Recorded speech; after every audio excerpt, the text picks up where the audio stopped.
the door bars have bends in them, and they actually go out against the outside shell of the race car. It flattened them. It flattened that chromoly steel bar.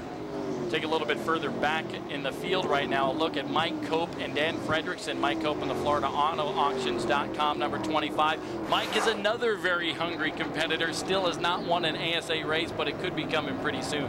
Well, you can see Cope taking the lower line right there, Dan Fredrickson, and the 21 there. And just behind them, we have a war going on between the 86 there of Anderson and just in front of him, another battle. These guys are going at it all back through the field. You can just keep dropping back and see these wars developing as they start the race here.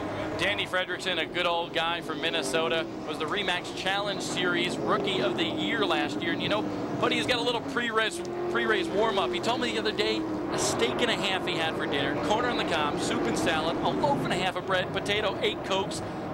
Man, that is something else. I tell you what, if I owned the car, I'd change the gear. I'd try to pull him up off the corner. That's a pretty hefty kid there, and I tell you, that's a lot to eat. He's got to put some right side weight in the car just to counterbalance that meal.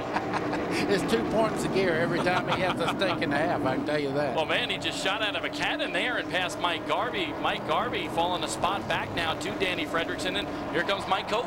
Mike Cope on the bottom part of the racetrack. That car is hooked up down there just behind him, Reed Sorensen in the 29 car. These guys are really going at it. You know, Mike Cope's a pretty funny guy, too, and he said, you know what? We're going to go out there, we're going to slam fenders, we're going to have a good time, but nobody's going to mess with me.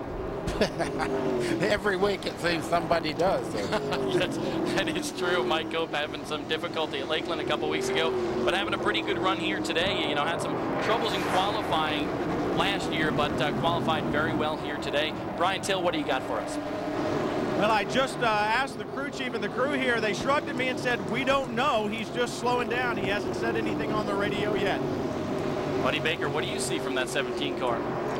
I don't know, other than maybe a little bit tight from the center part of the corner out. That means the car will not steer to the left like he wants it to, and it goes up the racetrack. It pushes the front end out.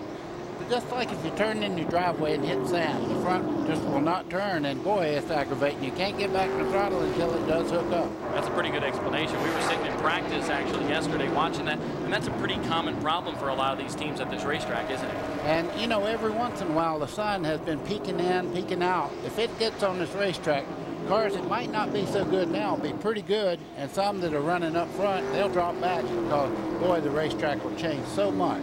Mother Nature can certainly play havoc with these guys out here today. They would love to see it stay just like it is, overcast. Especially Mike Cope, because he is really running well. He's on the inside of Garvey right now. That is the battle for 5th, and Cope is pretty smooth out there. Brian Till, you got more for us? Yeah, I just got a word with Robert Chafin again. He said he got a word with Mike Garvey. Garvey says it's not the car that's tight, it's the engine. He seems to be losing power. They don't know why. Well, what happens when you have problems with the motor, you drive in the corner a lot deeper, and that was what I was looking at, because you can see right there, he's right up against the outside wall. You know, buddy, we've seen guys in the past in racing be able to run with a motor that wasn't quite up to snuff, but is this a racetrack where you can do that? Well, Harry Gant was the only one that I ever knew in my life that when it started skipping, he picked up speed.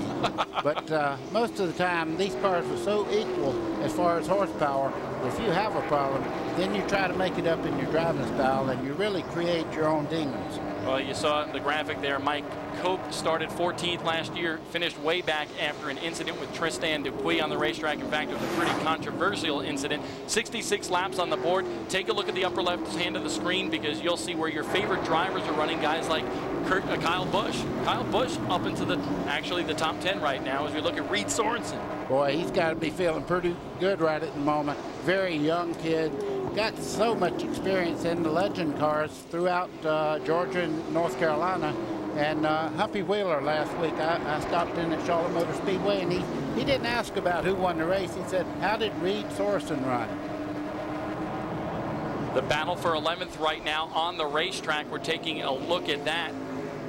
That includes Brandon Miller, the local hot shoe we told you about a little earlier in the show. Tim Taylor trying to make his way through the field. He's got that Lucky Bill in the car, and Brandon Miller certainly knows how to get around this racetrack, buddy. He does that, local knowledge, and he goes to college right up here in Southern Cal. Nice young man. I tell you, he's compared to Jimmy Johnson quite often. give a hand to the 05 of Chris Wimmer, too. And Jim Trada, what do you got for us on Brandon Miller? Brandon Miller has more experience here than anyone else, as Brian Till documented. He did finish 6th here after running a complete season in the Super Late Model standings. He did record 1 victory. What may be his best asset right now is Gary Collins, well-known West Coast race driver and fabricator, owns a fab shop and is now crew chiefing for Brandon Miller. His fabrication shop is right next door to the shop. They plan on doing upwards of 8 races, maybe even more, in this API number 4 Oakley-back Chevy. So Brandon Miller getting comfortable here at home, showing how strong this team is, and Gary Collins, as crew chief, has over 2 decades of racing experience to draw from. Running strong, but here comes Joey Clanton about to put a lap on the likes of Brandon Miller, Tim Taylor, and Chris Wimmer in that Wisconsin Cheesecake number 05. A tough break for him at Lakeland, but he's running pretty well here today. We're going to keep an eye on, look at Clanton trying to go to the outside there. Wow, he is just a fast car right now. There's Danny Fredrickson's crew, the Great Clips crew. Clanton, Sawinski, Satamon, Fredrickson, and Koch is your top 5 here in Irwindale. We'll have more when we return. The first 50 laps of this ASA racing action in Irwindale, California has been smoking. Joey Clanton, your leader, from the drop of the green from the pole, but great battles back through the pack. Kevin Sawinski passing Greg Stewart in that body balance number 33. Then trouble for Robbie Pyle and the Sitco team. Trouble in the rear end, the axle on that car. You see the crew just a little bit ticked off. And then trouble for Greg Stewart. Big time trouble after qualifying in the top 4. He has spark plug wire trouble, and now he's a little bit further back in the field. But we are under caution once again out here in Irwindale Speedway. And buddy, this is the reason why. Take me through this replay, buddy.